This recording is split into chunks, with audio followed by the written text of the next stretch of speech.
Hey everyone, welcome back to Pouring Takes. Happy New Year. I am Charlie Van. And I am Rayya. Happy New Year, Charlie. Happy New Year's. We Cheers. made it 2 days in. Yes, 2 days in. Charlie, what are we drinking? So, as you said, we made it because, New Year's Eve and just how eventful the weekend, we decided to do our little dry January just for one show. We will bring back cocktails, but we're like, hey, let's just start off the new year a little bit, I guess sober, dry, but hey, Yeah. Still the hot takes. Still the hot takes. And speaking of those hot takes, make sure you follow our site, pouringtakes.com. You'll be able to connect to all of our socials, engage with us, give us advice. What do you want to discuss? Talk shit about the Cowboys. Most importantly, send us drinks to try. We would love that kind of engagement. Exactly. If there's something you feel Ray and I should be debating to make it even extra hotter take, definitely drop that. And like she said, we love to drink on here, so. All right. So how was your New Year's? How are you feeling about everything? We started with the Cowboys game on the 30th, New Year's Eve on the 31st, college football playoff on the 1st. Lots going on. Yeah, well, I'm pretending this sparkling water is Alka-Seltzer because that's exactly what I needed yesterday. That's how fun, eventful, because Saturday, I was at the concert, the Toadies, shout out Toadies, Local H, Riverboat Gamblers, awesome show while I was trying to watch this game on my phone, double duty. Hey, I've done that before. Yeah, you got to do what you got to do. Actually, other people were too. Yep, you like find friends at the concert. You see everyone watching the game on their tiny phones. Following music to everyone is Toadies locally huge, so it's hard to not miss that show. But also shout out to Double Bear, Tanner over here. Watched them afterwards. So it was eventful, fun New Year's Eve. But what about you? Yeah, I went to a watch party for the Cowboys game, and one of my friends, shout out Tony, made a rainbow assortment of Jell-O shots. And let's just say those were my lifeline during the game because I was stressed, very stressed. I mean, the final score was 20-19, coming down to the final seconds on a controversial call, which we'll get into in a second. But that was pretty much as eventful as it got for me. The other 2 nights, I just chilled, had a couple beers, hung out with friends. But let's get into this Cowboy game, Charlie. Yeah, let's dive right in because it was something else. Yes, it was. I saw shades of the Miami game. So that first drive, you had the interception. Dak threw an interception when they were close to the goal line. I think he threw it into the end zone. I want to say, I can't fully remember. And then Detroit was able to be really close with us. I will say I did appreciate the Dallas defense really stepped up in this game. I was really worried about Detroit's run game, and they did a great job holding the Detroit running backs to under 200 yards. I think they finished with 125 yards, and that's way better than giving up the 200 and whatever they did in Buffalo.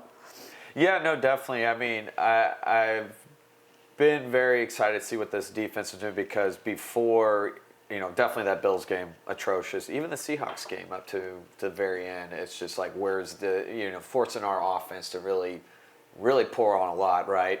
So, excited with that, but what I like, I'll give a positive to the offense right here. That scramble, if that we'll get in the controversial call, that scramble Dak had that could have been a safety, 92-yard pass is the move of the season. Oh, the play of the year for sure. CD had a great game yet again. He is white hot right now. Yeah. You can't stop CD, and thankful for that. No, yeah, I mean, that relationship, that chemistry it's what we needed to elevate it. I think, there are definitely some offensive mistakes in there, but I like that they were able to overcome because a year or two ago, they would not. Well, I want to cheers to you because you said that this was going to be a 1-point or 2-point game last week. Yeah. You got it right. Yeah. Congratulations. Yes, I'm finally right on something in life, but no. Okay, let's get into the controversy. So let's start with this tripping penalty. So Tony Pollard gets the ball, starts running outside. They call a flag on Hendershot, I believe it was, for tripping Tony Pollard, which, by the way, I didn't know you can get a flag for tripping your own teammate. I feel like that's sus to begin with, when it actually was Aiden Hutchinson. But we were penalized for it, and it kind of stopped a drive that we had momentum. We needed to score, a touchdown to take that game, and I think we ended up having to settle for a field goal, allowing for Detroit to be able to come back. Yeah, no, definitely another, before the big controversial call, a controversial call in itself, right? And this has kind of been an ongoing theme all season, not just with with our team, not just with the Lions. I don't know how it can get better. I'm sure there's going to be a lot more review because I know last week we just talked about how don't leave it in the refs' hands, but some of these calls are just so blatantly bad. Yeah, you're right. It's plaguing the league, and it's giving shades of replacement refs, honestly, that we survived that season. But yeah, it's really unfortunate. And with all the college football going on, I totally forget sometimes how different the rules are for college versus pros.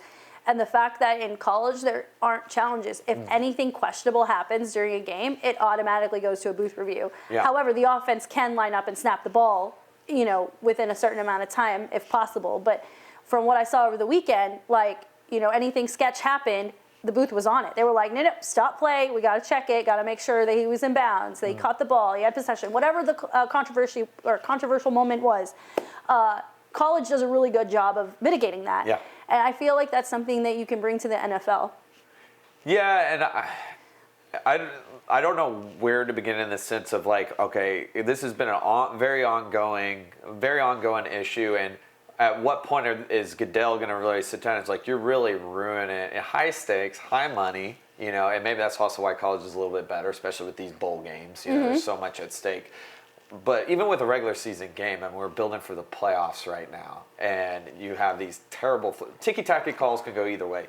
But when it's blatantly horrendous, that's got to stop. And we know that this ref crew is now on probation. Is on probation. Yeah. There should be more. There have been known refs that have had even biases, towards certain teams, and you just look at the track record of the call. So I wonder if the next 5 to 10 years you're going to see a 30 for 30 or a Netflix special on refs. On NFL refs and gambling, because I feel like gambling is such a big topic in the background. Everyone jokes around that the NFL is scripted, and NFL really likes the Cowboys. Maybe there's a connection there. I'll own that. I don't care. I don't know. I used to argue against it. They like especially I always said with Goodell and Jerry, they do not like each other. That is known. And there have been some bad calls against that. Dez caught it, a lot of suspensions that, But despite the Dez caught it, when you look at the metrics, the Cowboys are always bringing the highest viewership rates, especially in prime time. So it totally makes sense that the NFL could be forcing that as a valid narrative.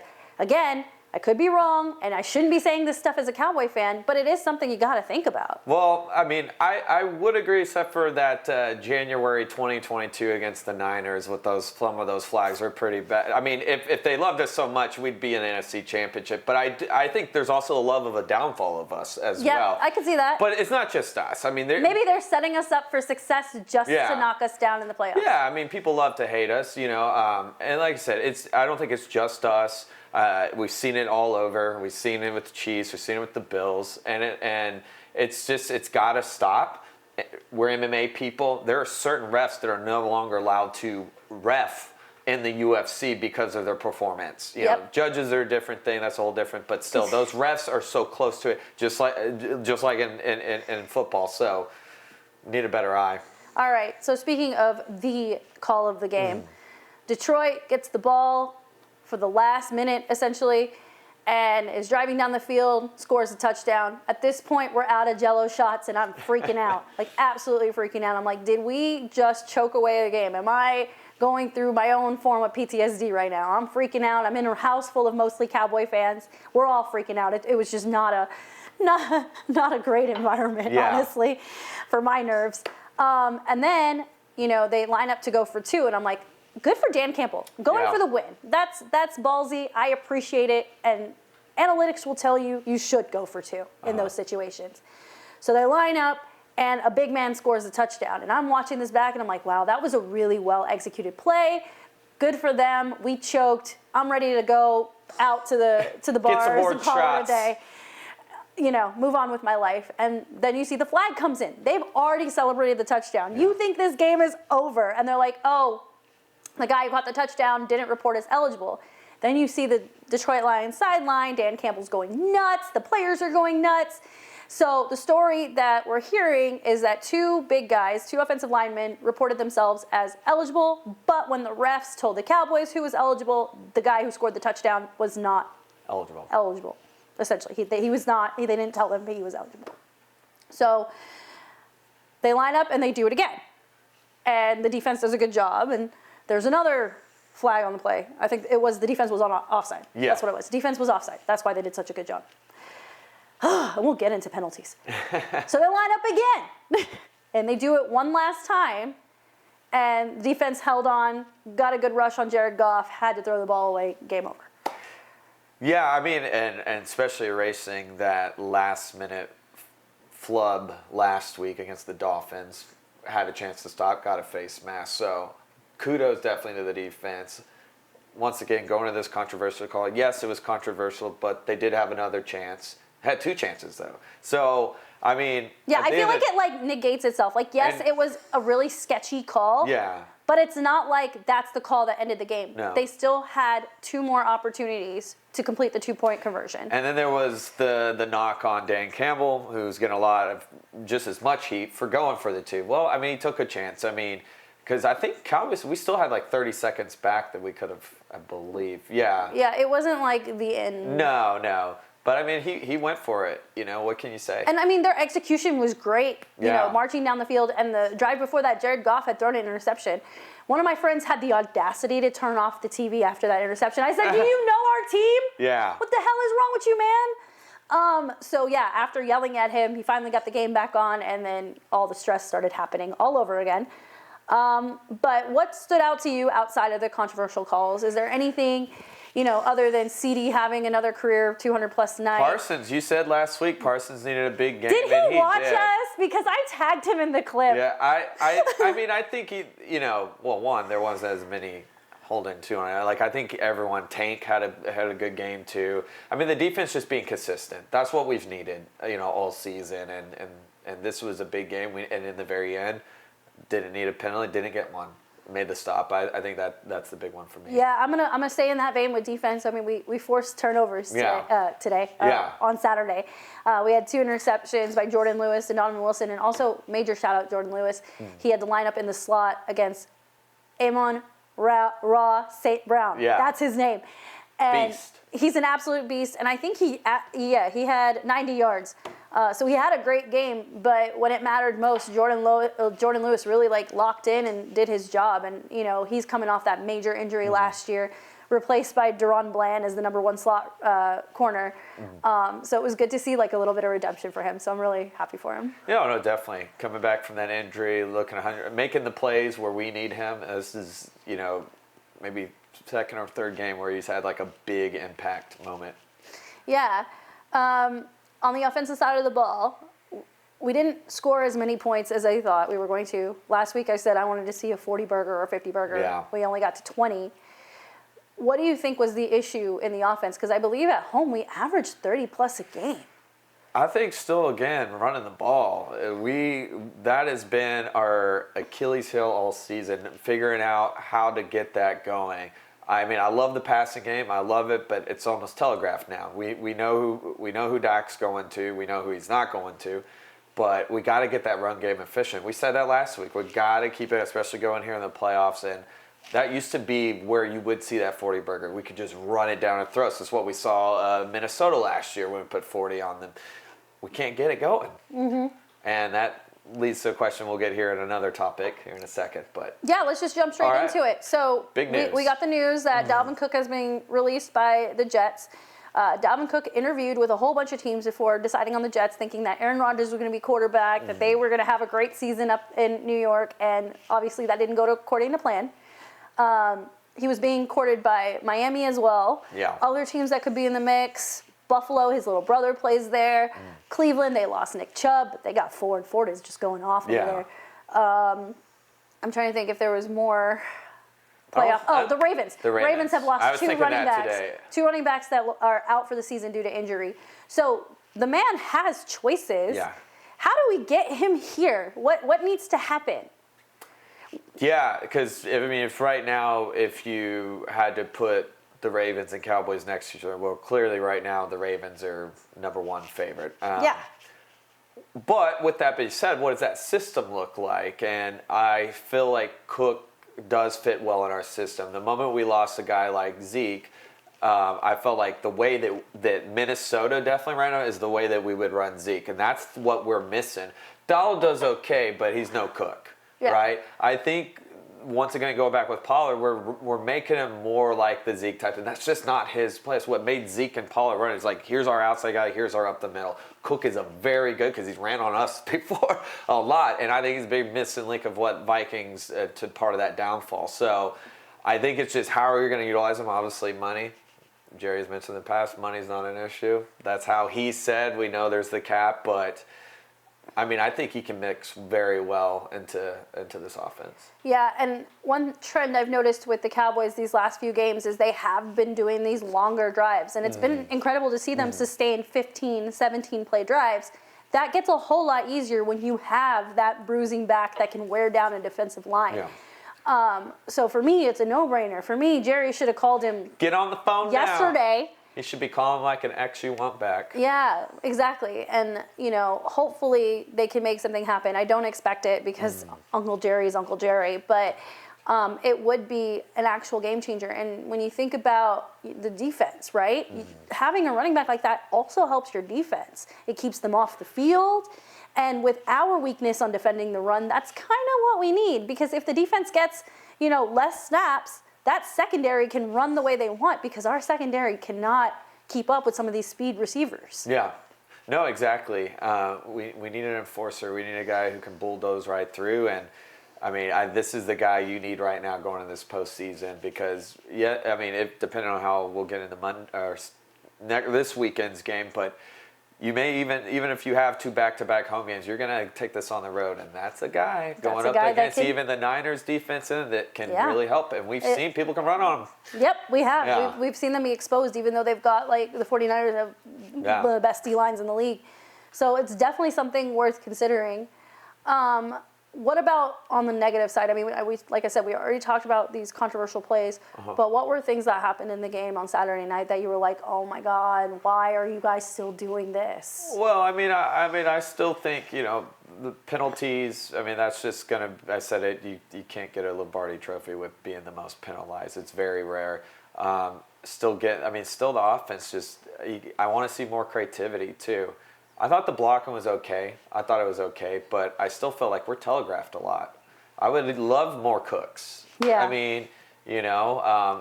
think the CD to Dak connection, it is great, but they know that's going to go down. And I just think just get more creative. Yeah, and on that note, we saw Dak got sacked at least 3 times. Ooh, dangerous. He took a lot of big hits. Yeah. That offensive line is absolutely hurting. Tyler Smith exited the game early. Causing the team to actually reach out to an old friend in Lyle Collins. Yeah. Kind of surprised me, honestly, that we've had holes on this team that could have been filled a while ago, and they went straight for the O-line because I guess that's how important it is. Unfortunately, Collins is not in football shape allegedly, but they still signed him to the practice squad. So it'll be interesting to see how that fits in. But, yeah, the O-line needs to do a better job protecting Dak, especially, now we're in January and we're facing these really tough D-lines. Yeah, it's, we talked about Dak needs to run more, but also there needs to be that blocking. So there probably is a little PTSD from 2020, but, he's so much in duress. The moment, here we go, he's running for his life. Luckily, he can scramble, but he shouldn't have to. He should have a little bit more time to cook, to stir the pot, and he just doesn't have it. Yeah, there's a difference between Dak having to scramble and Dak having design runs to play. Yeah. Because, I've been saying this all year, when Dak uses his legs, that really does help open up the offense. But you don't want him running for his life. No. That's scary. And there was a situation where it looked like he had turned that ankle, and I could not breathe. That lower tackle, I know it's legal, but it can it's dicey. The one that Aiden and Aiden's doing what he's supposed to do. It's just when you look at it, it's like I can out of a lot of hits, I could see where that can almost be hooking a little bit. Just the way, they took out a lot of tackles because of that, ankle, especially after Terrell Owen, Josh Norman. I know he's not grabbing the ankle, but any lower body, it's dicey, but it's legal now, so I don't know. Yeah, well, we'll see. But as we get into the playoffs here in a couple weeks, that's going to be my big ticket item is protect Dak because this team will only go as far as Dak can take them. Exactly, and Dak is 30, but that age, that wear and tear, he's kind of getting that Romo era. Well, a lot of quarterbacks are. Don't say that. Well, inevitably, you're only going forward, not backwards. So that protection is, and that's one thing he didn't have before as much. So we got to get it solid. All right, so moving on. We got Washington Sunday at 3:30. We win. We get the number 2 seed. Thank you, Arizona, by the way. Thank you, Cardinals. Cheers. To the Cardinals. Fly, Cardinals, fly. I was going to say cry, Eagles, cry. Because the amount of shit-talking Philly did when we lost to Arizona. Yeah. And we lost to, like, a better team, technically, what Arizona was back then versus what they are. Yeah. Because they were pretty decent with Dobbs. Yeah. I know Kyler Murray's back. Yeah. Also, Philly choked. Philly had like a 2-score lead at one point and ended up choking the game away. Yeah, Philly fried. Yeah, they're crying all out. If you go on TikTok, I mean, fans are calling for Nick Sirianni. Do you think he should be fired after the season?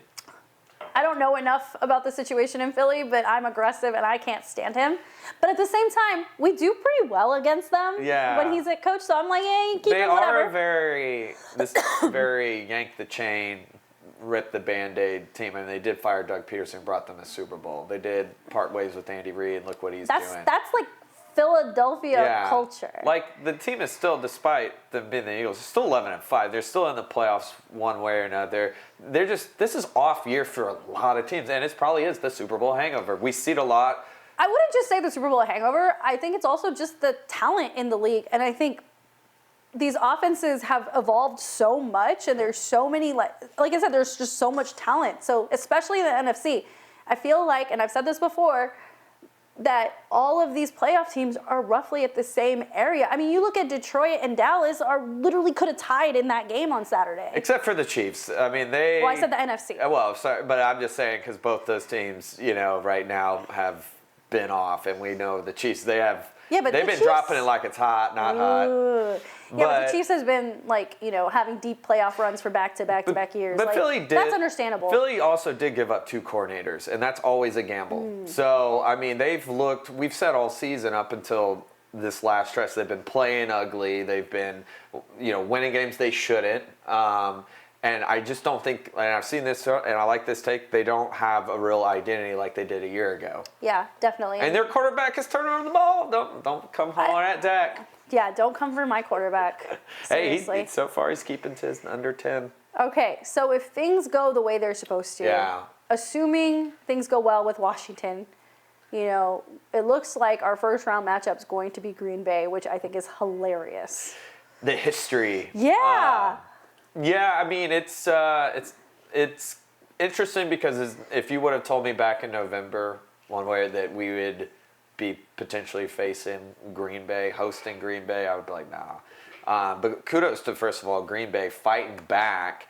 And Jordan Love. And Jordan Love, a question mark coming in this season. No, that guy took so much criticism, and for him to be playing the way he is, and he doesn't even have his number 1 wide receiver. Christian Watson's been out for like 4 to 6 weeks with a hamstring. Yeah, which definitely going to need him in the postseason, but it doesn't matter because I do believe you can't underestimate him, but I also do believe in those moral victories because everyone threw in the towel, and for them to be 9-8, their ceiling is high. No matter what happens come January.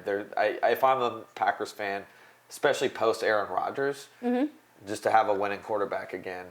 Is there a team that you are like, nope, don't want any part of that? Go bug somebody else. Yeah, Rams right now. Yeah, me too. They're the most red hot. I mean, I know people are like, well, we dominated. Yeah, they were a little banged up, and it doesn't matter. It's about who's hot now. Matt Stafford left that game early with a hand injury. Cooper Kupp didn't play, I believe, in that game. I don't think he did. It was his first game back. Oh, first game back. So, I mean, practically wasn't playing. But it doesn't matter because teams get hot later, and they're the red hot team, and they're clicking, and hey, they got the experience in the world, and they got one of the best upcoming receivers in Puka. Yeah, I wouldn't ever doubt Matthew Stafford. That guy's arm is insane, and he's been playing with Cooper Kupp forever. Their chemistry is unmatched, and you got Aaron Donald on the defensive side, and Sean McVay, kind of a genius. And we were talking about this post-recording. He probably wants some revenge for that January 2015. He didn't get a call. That team didn't get a call against us, so.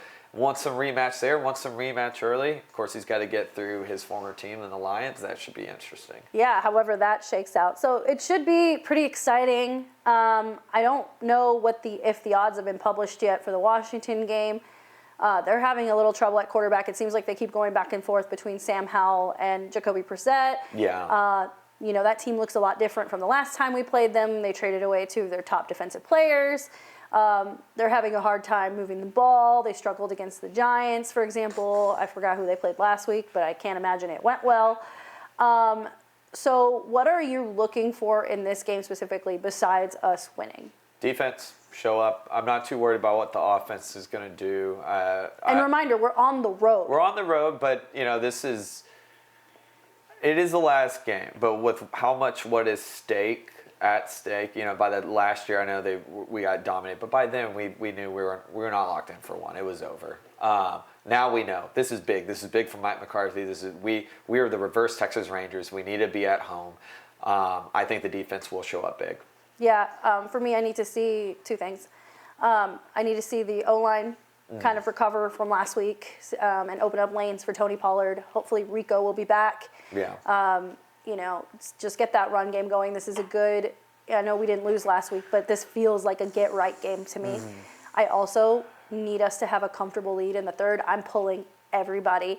You've been seeing players drop in garbage time in these last couple weeks, and with ACLs and foots, ankles, whatever it is, feet and ankles. Plural. It's in there.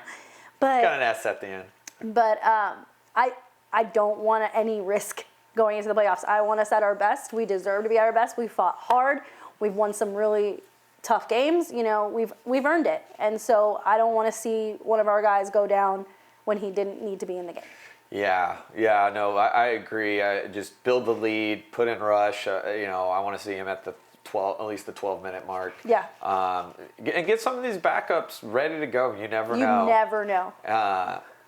More fullback, get a little bit more Deuce Vaughn. It was nice to see Deuce play. Yeah, and we need to because you just don't. I mean, the way this season's been going with the injuries, and you just want that confidence, right? You need to show. So this is one of those games, but I feel very confident. Yeah, and I think the other thing to note, and I know you don't really care for the offense in this game, but give CD a break, man. Like, you've got other quality ball catchers that can be open. I felt like in the Detroit game, they forced the ball to CD quite a bit. It gave me shades of 2019. You don't need to do that, especially against Washington. Get Brandon Cooks some more reps, get Michael Gallup, Jordan Tolbert. Yeah, even Jalen Brooks, throw him up there. I was going to say Kevontae Turpin. Yeah. And then, the tight ends, Schoonmaker and Hendershot. Yeah, no, I mean, you have a variety. It's how it should be, and this is one of those games where you can play around a little bit more than probably a more high-stakes game, but... I mean, it's still, don't get me wrong, this is a high-stakes game. No, this is a very We're not trying to overlook Washington. We know how important this is. But as far as defensively, you can have a little more rowing. There's sometimes, like a Detroit defense, you can't do that. You don't always have that, so you got to let your number one eat. But, I mean, no, we can't be chasing the cheese either. Yeah. Because we got the big cheese in January. Exactly. To the big cheese. Yeah, to the big cheese, and this is where we got to see what Mike can do. This is where that veteran, this is where that Super Bowl run, is going to come into play, because if we can control our fate, like, this is what at least can get us back to the NFC Championship. And it's been 30 years. Look, the Lions just did something they haven't done in 30 years. Bengals did it 2 years ago. Why not the Cowboys? All right. So, all of that said, if we come back next week and we beat Washington, we're doing shots, right? Yes, we are. We are doing. How about this? We're going to bring something back right now, our shot take. So, Rayya. Shot take for the Washington game? Yes. I'm going to go defense will have 3 or more interceptions on Sam Howell or Jacoby Brissett, whoever starts. And I have, even though we said we want to give other people, I think Lamb and Cooks both get touchdowns. Nice. All right, Shot Take City, here we come. That way, for anybody in their fantasy, I'm sure you're hoping that goes. Oh my God, no more fantasy talk. I lost my championship game, and I was favored to win, and I'm really salty about it. I still got one more week. Oh yeah, so I've heard people do like the combined week 17, week 18. I kind of like that twist. That's why I was going to say, I was like, is some of it, because I was way out of it. I mean, I got, it's so, in our league, it's just like, bye. Yeah. You're eliminated. Yeah. You're out. Goodbye. Goodbye. Yeah. Thank you. Okay, so out of the pros, staying with football, We had 2 really big games yesterday, 2 really fun games. Yeah. It was the semis for the college football playoff. The first game, we got to see Bama go down against Michigan. And in the second game, Washington took out Texas, even though Texas made a very fiery last-minute comeback that just fell short. So going into this, me personally, I don't really have a dog in the fight. In fact, we talked about this a few weeks ago when the playoff teams were announced. I said Texas shouldn't even been in it. I would have still put Florida State. I took a lot of heat for that, and I'm not sorry because I was right. Michigan was the better team. Washington was the better team. Everyone underestimated them. They're like, oh, they only play Oregon in the Pac-12. Yeah. What are they going to do against a Big 12 team? Sorry. Big 12, overrated. That's why half your teams are moving to the SEC. Well, and you know, Michael Penix Jr. should have been the Heisman Trophy winner. Oh, absolutely. The guy's he was sniper. Flawless last night. I mean, that was like a pro level MVP status game. He put on a clinic. Some of those throws, I was like, did you just take my Texas breath has a away? really solid defense, to mind you. So the fact that he was able to snipe, no, I mean, I'm right there. I do agree. Like my Texas friends will disagree, but like at the end of the day, what's fair is fair. And just to kind of piggy on the Florida State, they didn't obviously play anybody, as far as in that game against Georgia. So some people are holding that as like, no, they didn't they had their JV. And I'm sorry. If I busted my ass all season and did everything I was supposed to do, and then you tell me I'm not good enough, you can absolutely go F yourself. Like, I don't blame any of those guys for pulling out of that game.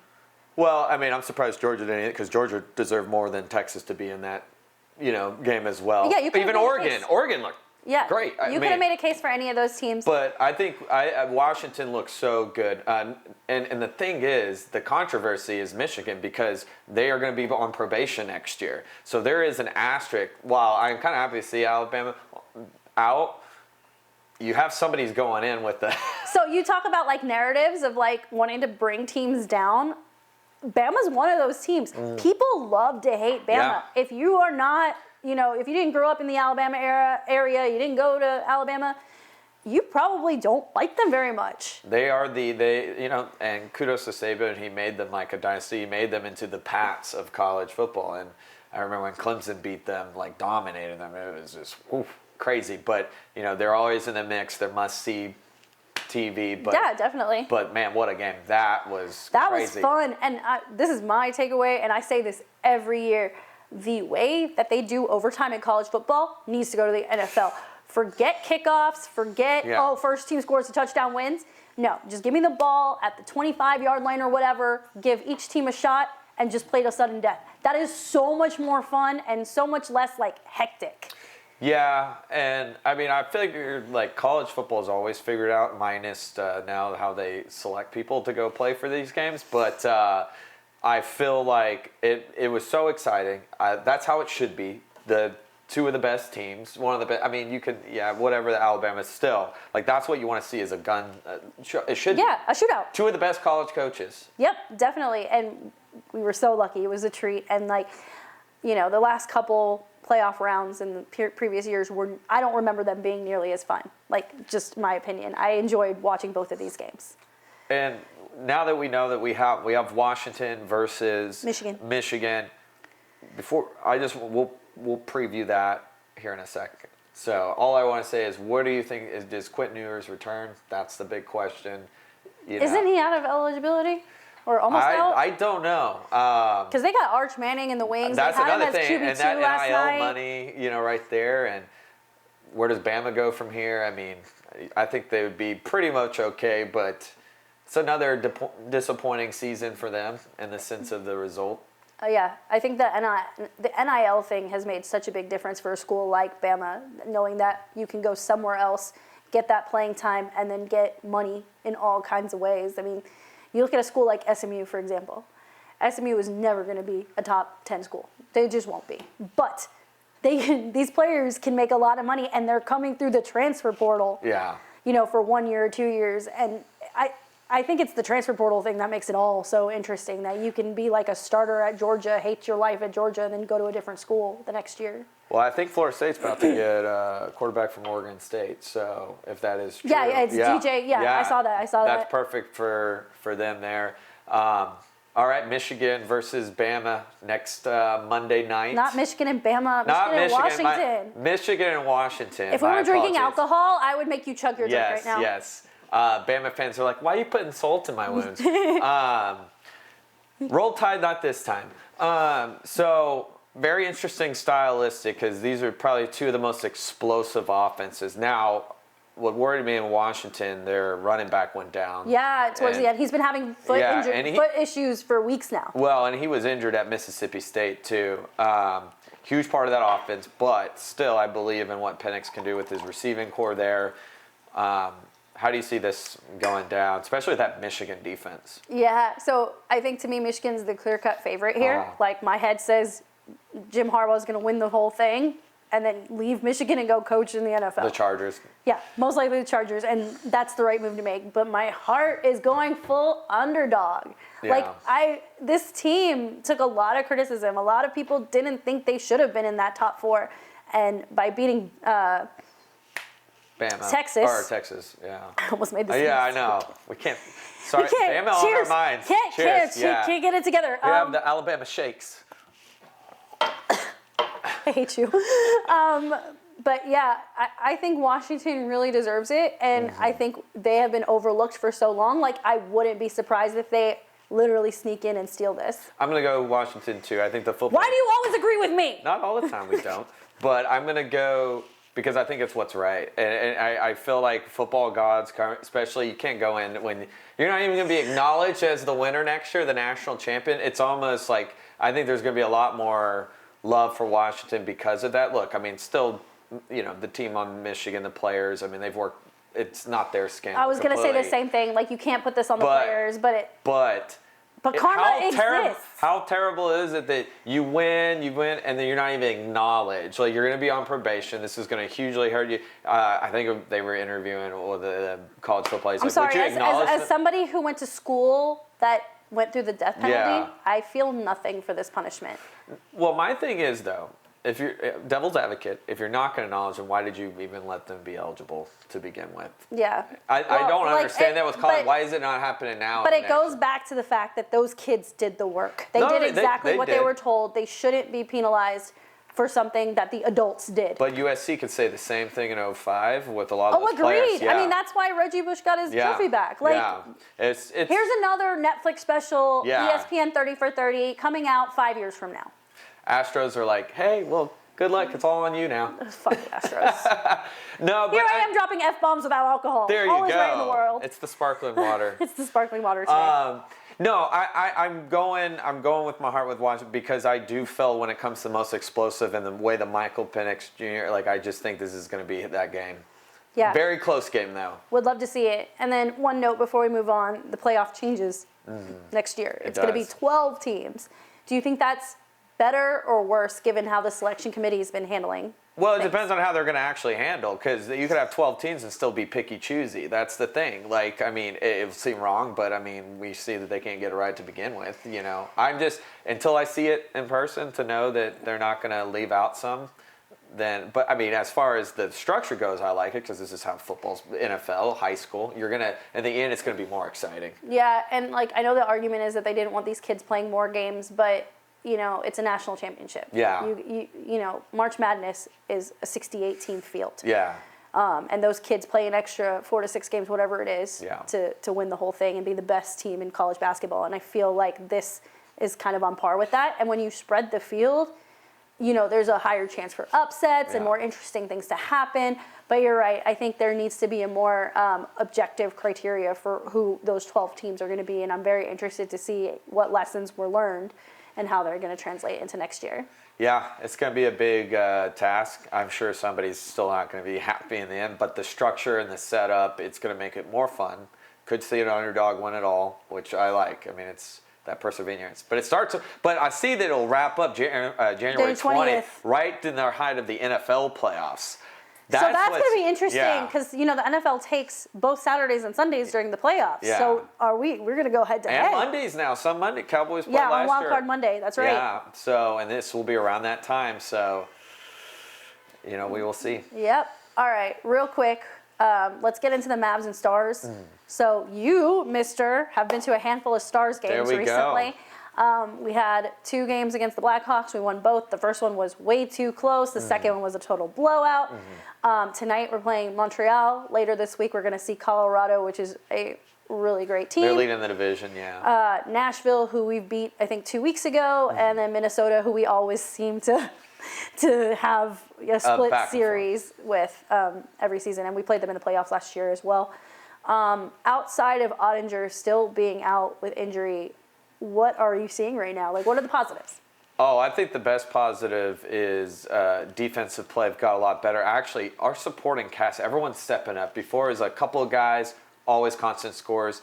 It's everybody. It's like a whole camaraderie. And also, I mean, yes, Friday was not ideal. We won it in a regulation, but they won in overtime and no shootout. They've gotten over whatever that mental slip I hope so, because we haven't won this many OT games for a while. So I feel like these last, 4 times we've been in OT, we've actually walked away winners. And that's a really great sign, because that's been one of our harshest criticisms for this team, that they can't finish games. Well, they're being very calculated, too. You can see in these overtime games. And you can see on Friday how strategic they were with the puck and the placement. And it was just perfect. And freaking Rope Hintz is having... He's having a stellar season. But so is Matt Duchesne, who we picked up. He's doing great. Ryan Suter, who you don't always count on to... Suter. I mean, our defensive players have really... And that's what we've said we needed. We've needed those big stops and those guys to really step up. So. All right. Cool. Yeah, I'm looking forward to seeing this matchup with Colorado this week. I think that's going to really tell us a lot about this team, if what we're seeing is a flash in the pan or actually legit. So very curious about that. And then on the other side with the Mavericks, we went 1-1 this weekend. That game last night against the Jazz was really, really upsetting, especially now that Kyrie has returned to the lineup.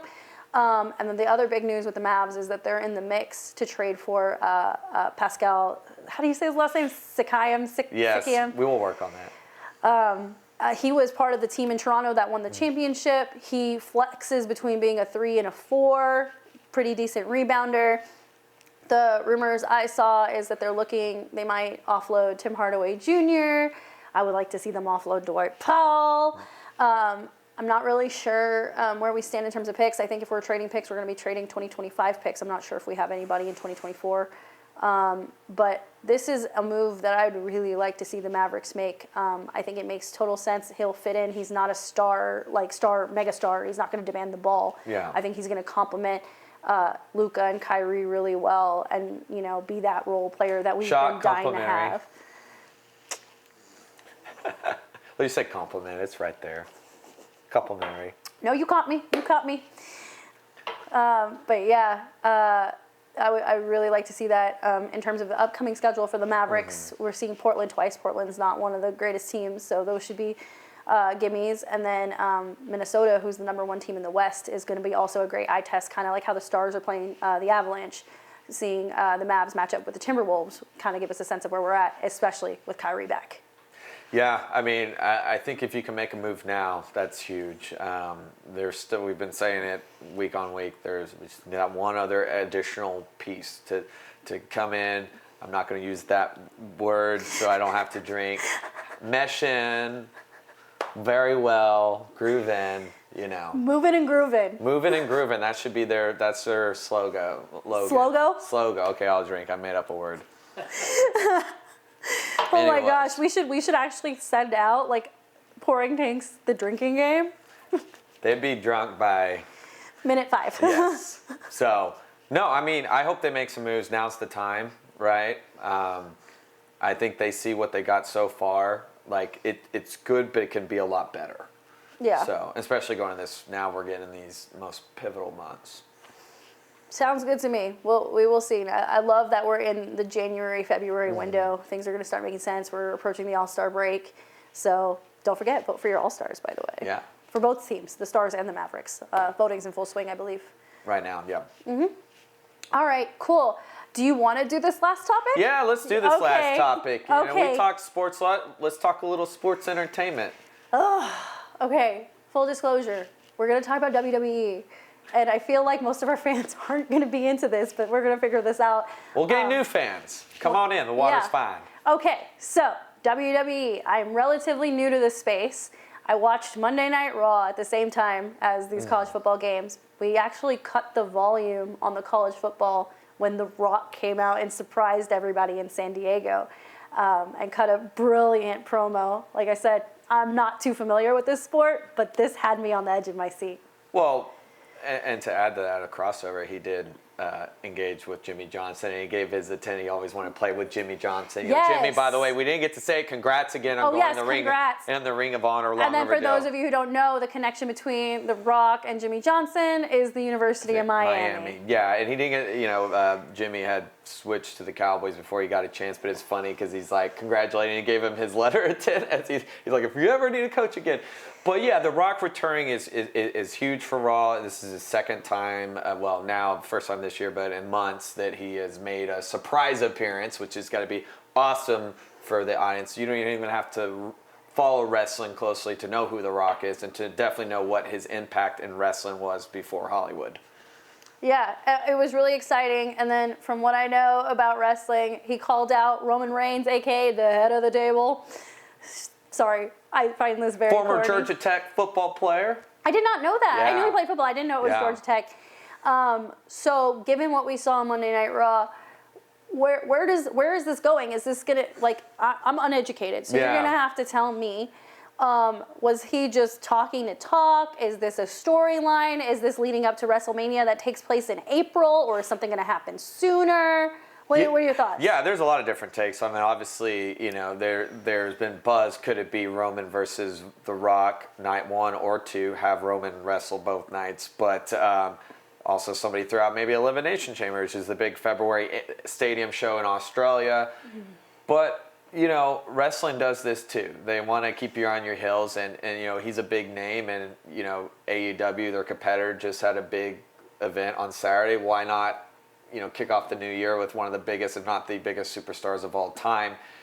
It could be Roman versus, Rock. I would stray away from the WrestleMania, but who knows? It's hard because they're so good at teasing us. Because it's not like he's that active. He's in Hollywood. He's got the USFL, or not United Football League now. UFL, yeah. Which was announced, so 3 days ago? So to create storylines, you need kind of that ongoing enough. But you could do maybe a one-off. But I think if anything, just having The Rock gets you that you're going. Yeah, it was fun to see him mess with Jinder Mahal a little bit. Yeah. Again, never grew up watching WWE, so that was literally the first time I ever saw The Rock cut a promo live, and that was the first time I've ever actually seen him in the ring. Sorry. Now, if he had said, "I'm entering the Royal Rumble," that would have been. You never know. He might be. There's always a surprise former wrestler or celebrity that enters into the Royal Rumble. So, I mean, who knows? Yeah, that could be interesting. He's been a Royal Rumble winner before, and it would definitely WWE, especially Triple H taking over, Paul Levesque, likes to keep you on your toes. Everyone thought Cody was going to win in April over Roman. It didn't happen. Okay, I didn't think that. Yeah. Okay. But, a lot of fans were like, and that's the thing about wrestling fans. They were so I think it's real quick just because Roman is not there all the time. Where Hogan, they want him to beat Hogan's record. It's like, well, Hogan was always active. Mm-hmm. And he always had them win fair and square. He was the American hero. Where Roman, it would mean more if we saw him a lot more. But, they're going to make their decisions. All right. Well, next week we will do NFL playoff picture because everything will be set by the time we're back on. We'll also recap the college football finale. Hopefully Washington pulls off the underdog thing, and then update y'all on Mavs and Stars. And, of course, we're going to do shots. Shots. Remember, it's the shots you don't take. That's right. All right. Y'all have a good week, and we will see you back here next week.